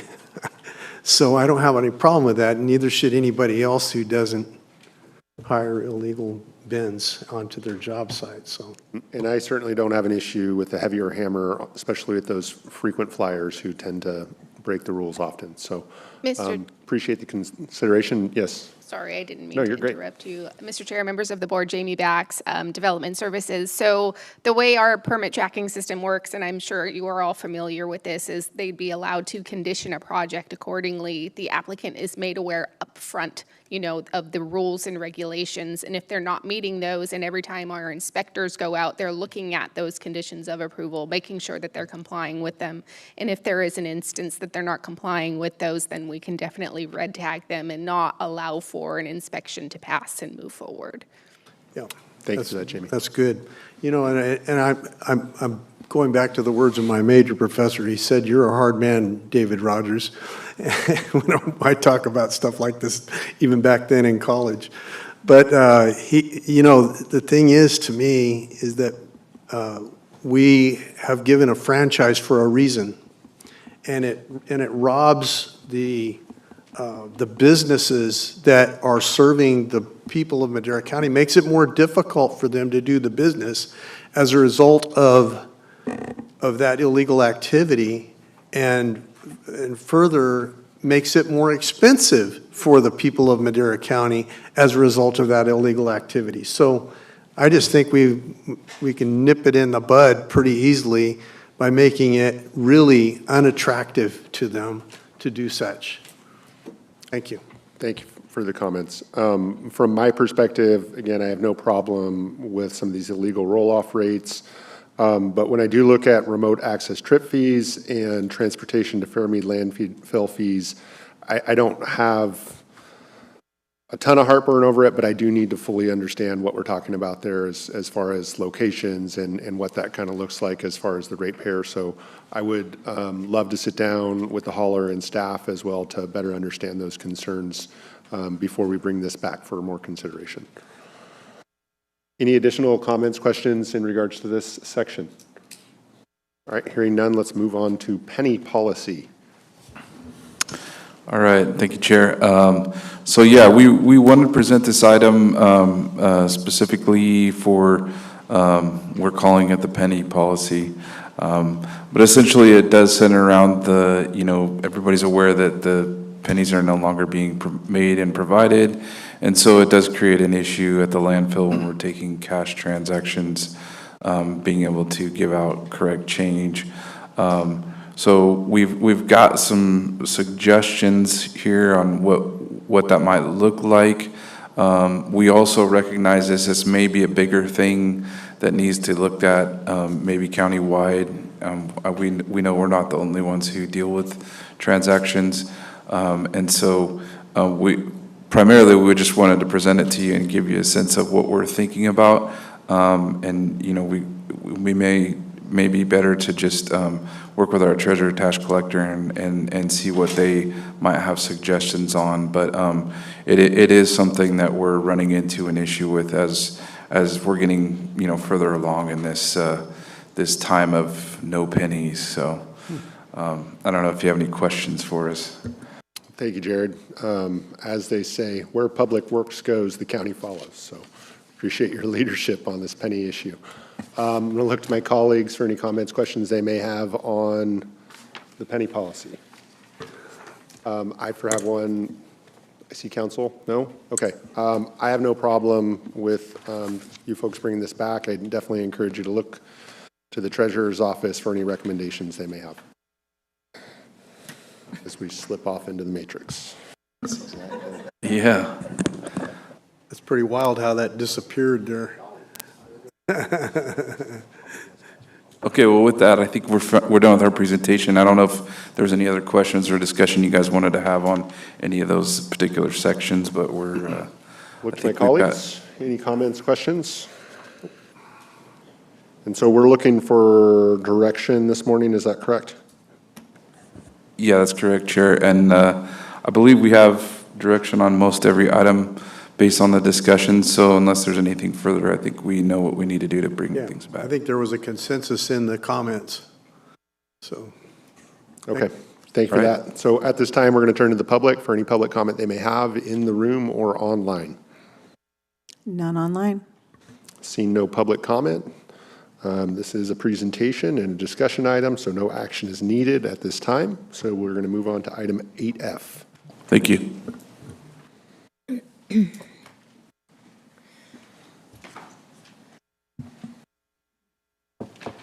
Thank you. County Administration Department, discussion and direction to staff to prepare a ballot measure resolution asking Madera County voters to approve an increase to the transient occupancy tax rate. Thank you, Chair, members of the board. Joel Bugay, County Administrative Office. This morning, we're seeking direction on whether or not to bring back a resolution on the board's agenda next Tuesday, and whether or not to go put a ballot measure on the November ballot to increase or align our TOT with our competitors, neighbors in the Yosemite Gateway area. A little background. Our current TOT is 9%, and these are paid by guests who occupy hotels, short-term rentals, or other lodging in the unincorporated areas that's less than 30 days. TOT is separate from the Tourism Business Improvement District assessment of 2.5%. That assessment goes directly to the Visit Yosemite Madera County organization. In the current fiscal year, we project that the TOT is estimated to generate approximately $8 million in general purpose discretionary revenues based on the current 9% TOT rate. The proposed TOT increase is a general purpose TOT increase. If it is a general purpose increase, those funds will go to the general fund and will fund priorities established by the board during the budget process. Currently, 71% of our general purpose revenues is going towards public safety. Staff anticipates that that percentage will be maintained if additional revenues are generated in general purpose. Although the board can direct the use to one or multiple uses, if it's a general purpose ballot measure, the measure must cite a broader range of uses to qualify as general purpose. The voter threshold for approving such a ballot measure is 50% plus one. This just summarizes what we've kind of discussed, but I kind of want to focus more on the fourth line, which is staff's recommendation. Staff recommends increasing the TOT from 9% to 11%, effective January 1st, 2027. We estimate that an additional $1.78 million in general purpose revenues will be generated by this increase. The last row compares the total TOT T-bid between Madera, Mariposa, Tuolumne, and Mono. The first line is the current, with Madera County having a total TOT and T-bid of 11.5%. We're proposing with a 2% increase there, that total goes to 13.5%. And as you can see, that aligns us with Mariposa's current TOT T-bid amount of 13.5%. Tuolumne County is lower because they do not have a T-bid, although their TOT is at 12%. And then Mono is 15% TOT with no T-bid. Obviously the highest of the group.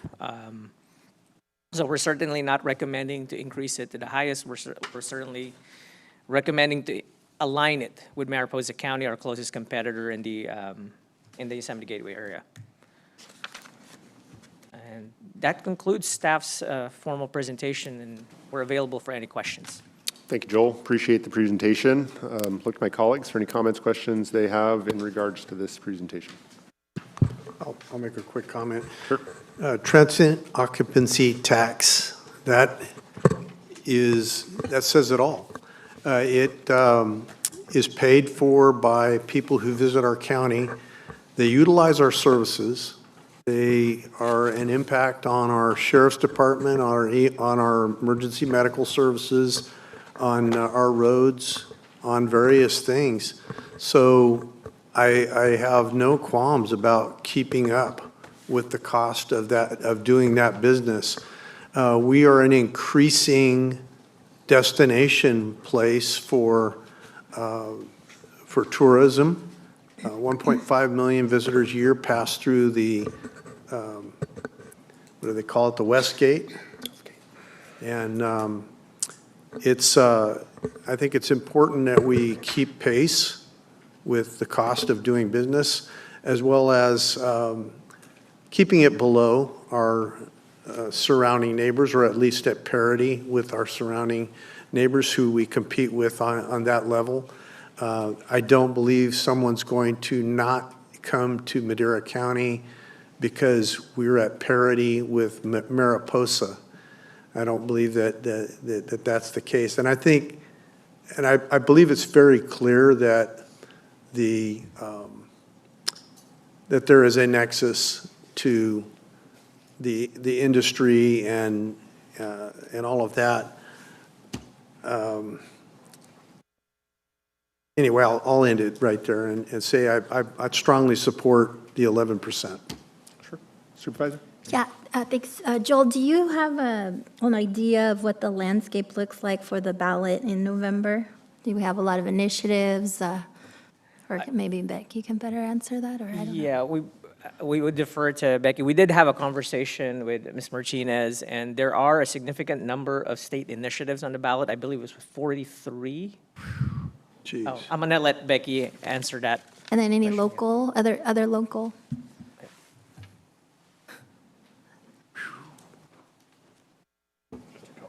It's Lost in the framework. I don't know.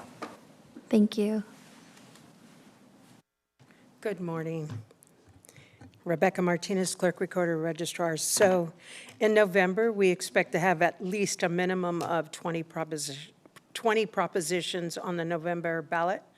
We expect to have a citizen initiative with regards to an animal shelter, in addition to the TOT tax that's proposed. For us, logistically, the issue is the timing of when we get the resolution. We really need it by July 1, maybe the week after that, just because it takes us a lot of time to get those things translated. They're very lengthy, and we have to translate in Spanish, Chinese, and Punjabi, and so it's difficult to find translators for that. And then, of course, people to proof their work. So that's my ask anyway. Thank you. Thank you. Unless you have other questions. No, thank you. Thank you, Becky. Any additional comments, questions from the board? Yes, Chair, I have a comment. And, in addition to, not being a tax that, your everyday Madera County person pays unless, you're booking a trip, within the county. But it's very expensive to operate in Eastern Madera County. It's very expensive to operate fire. It's very expensive to operate our sheriff's department. Although it represents 1/5 of the population of this county, we have our own sheriff's station in Eastern Madera County. Obviously, the landscape is larger, but in terms of population, it's just more expensive to operate up there. And, we have our boating unit. We have a lot of resources that we dedicate to Eastern Madera County because tourism, and I think it's just proper that we match other counties with that TOT to properly pay for those services that are quite expensive to operate up there. And obviously, when historically you look through our budgets, between 70 and 75% of our entire general fund is spent on public safety, with the sheriff's department being the lion's share of that. It's very transparent to see how this money is spent. So that's all I have. Thank you for those comments. And I would add, when we look up and down the state, you look at San Diego, LA, San Francisco, Santa Clara, they're all above 15%, which, we're only proposing to raise it to 13.5 when you include the T-bid on top of that, the Transient Business Improvement District. So that does put us on par with Mariposa, which is important because when people look to come book, block rates and those sorts of things, they really are paying attention to what that transient occupancy tax is, because it does make a big difference when you're talking about booking for 100+ people, right? So I think it is important that we acknowledge that. And I think, everybody on the board has kind of outlined some good rational explanations on why this all makes sense. I think with that said, we do have to also acknowledge if we go down this road, voters don't always make decisions based on rationale. Sometimes they make emotional decisions, and if they feel a certain way, they're going to vote that way. And so I think we have to acknowledge that folks up in the district, my district, often don't see the fire station in Oakhurst as something that is extra relative to folks in Mariposa or Shaver to the south, where they don't have a full-time Schedule A contract with CAL FIRE to serve those populations. So that is a huge commitment that this board makes to that community year after year after year. And Supervisor Wamoff, you're exactly right. When we look at the sheriff's substation, we look at the boating unit, we look at homeless coordinators, we look at district attorneys and probation officers that are exclusively assigned to the mountain communities. I think it's very difficult for people to see that and understand that. And so that's on me as their representative to do a better job educating them around this as we move forward, if we move forward with this initiative. But as I alluded to yesterday, I think, this board can make some efforts to really solidify our commitment to them and help them understand what it is we're trying to accomplish up there around public safety. And I think we're going to talk about that hopefully at a later time. Specifically, I'm talking about that Wildfire Resilience Fund. And while this TOT could be used to help fund that in the future, I think this board being proactive around that is going to show folks up there that this board is committed to spending those tax dollars in a way that benefits not just them, but the entire community. So those are, some of my 2 cents. I do think this is a good idea. I do think we should be moving forward with it. But I think we all have to acknowledge that there is going to be, a big lift on behalf of this board and those that support this initiative to ensure that we can get 50% plus one. So I'll pause for a sec. Yeah, Mr. Chair, you kind of struck a nerve when talking about supporting this particular issue. First of all, what did not strike a nerve was the fact that, yes, this board needs to be 100% behind this. There can't be any laggards. It can't be people like, oh, what are people going to say? I can't. Because that didn't happen with something that happened 2 years ago. There's a couple of people here that were out in front, and there's others who were not, with something called Measure T. So I always remember that. This guy right here was with me, I was with me, but there's others who were not. I'll just say it. So if we're going to do this, we have to have a commitment from everybody to be behind it. Because we took a lot of flack, and it was a couple of us, not all of us. My comment. Thank you. Thank you, Supervisor. Any additional comments, questions? Seeing none, do you have direction? Okay. With that, we're going to look to the public for any public comment they may have in the room or online. None online. Excellent. We have our direction, and so we will be moving on to our next item, which will be pending legislation, item 10A.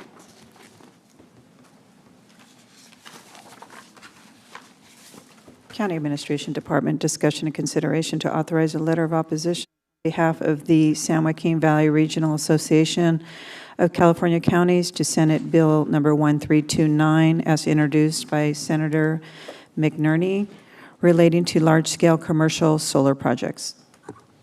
Thank you, Mr. Chair. Matt Trieber, your CAO. So the request before you is to submit a letter signatory by the chair with the other chairs from the all county members of the San Joaquin SJV RAC, as we call it now, San Joaquin Regional Association of California Counties, to oppose SB 1329 as drafted. Again, as our clerk identified, it deals with large-scale solar operations and extensions of continuing ongoing tax incentives on that. So it has been authored and signed by all counties to date, and it's before your board for consideration to oppose. Thank you, Mr. CAO. Any comments, questions in regards to this letter? Look to the public for any public comment they may have. Seeing none, we'll bring it back to the board for action. Move to approve. I'll second. Thank you. We have a motion and a second. Roll call vote, please. Supervisor Wamhaugh. Aye. Supervisor Gonzalez. Aye. Supervisor Rogers. Yes. Supervisor Poitras. Aye. Chair McCauley. Yes. Vote passes 5-0. Thank you for that. I will remind everybody we have to go back into closed session, but before we do, we're going to look for supervisor and staff reports, and we'll start with Supervisor Rogers. Let's see. I don't have anything to report at this time, Mr. Chair. Thank you. Just real quick, I attended the Probation Academy graduation last week, and I attended the Madera Economic Development Commission executive meeting yesterday. I also received a request from the Madera County Food Bank regarding some funding for the senior meals program, which I will be directing my staff to allocate the discretionary funds over to the food bank before the end of this fiscal year. Excellent. Thank you. Supervisor? Nothing to report. Yes, last week I had an opportunity to attend CalCog board meeting and legislative day, and then that was followed with the RCRC meeting of the chair, and it happened to be in the faraway county of Mariposa. The meeting was at the Tenaya. We took a tour on Thursday, places that were very familiar. And on the way home, we got to drive through Madera County, and I reminded everybody that they were in Madera County at the time. So that's my report. Perfect. Karen? Nothing to report. Thank you. Council? No report. Thank you, Chair. Mr. CAO? No report, sir. Thank you for that. I have a couple things to report. Busy week for me last week after our board meeting. Had to run up to Trinity County for a Sierra Nevada Conservancy meeting and tour. Had a great opportunity to take a tour of a lumber mill up there in Weaverville, make some great contacts, and those folks want to come down here and talk with county as well as Forest Service about, trying to bring some more business to Madera County, which is wonderful in my opinion. Friday, we had the Governor's Task Force on Wildfire and Forest Health. Had a great opportunity to have lunch with Secretary Crowfoot afterwards, discuss issues around insurance and the ongoing issues to address wildfire. Saturday, I had an opportunity to meet with Secretary Burgum with the Department of Interior up in Yosemite. There we discussed all things Yosemite as well as the reservation plan and the park's efforts to manage traffic throughout the park. That is all. So at this time, we are going to go ahead and resume our closed session.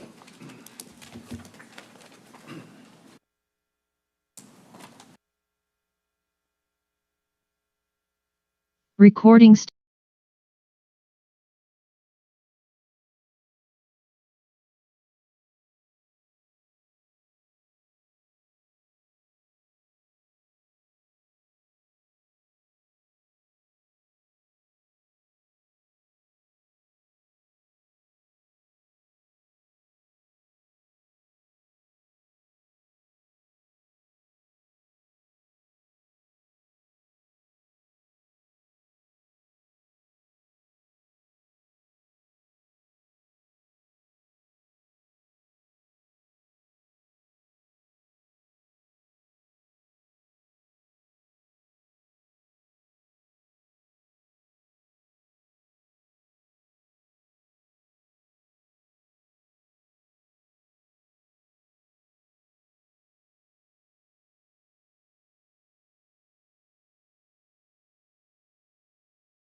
All right, we are back from closed session. Council, do we have any reportable action at a closed session? Chair, there is no reportable action, whether to initiate litigation or otherwise to report. Thank you. Excellent, thank you for that. This meeting is adjourned.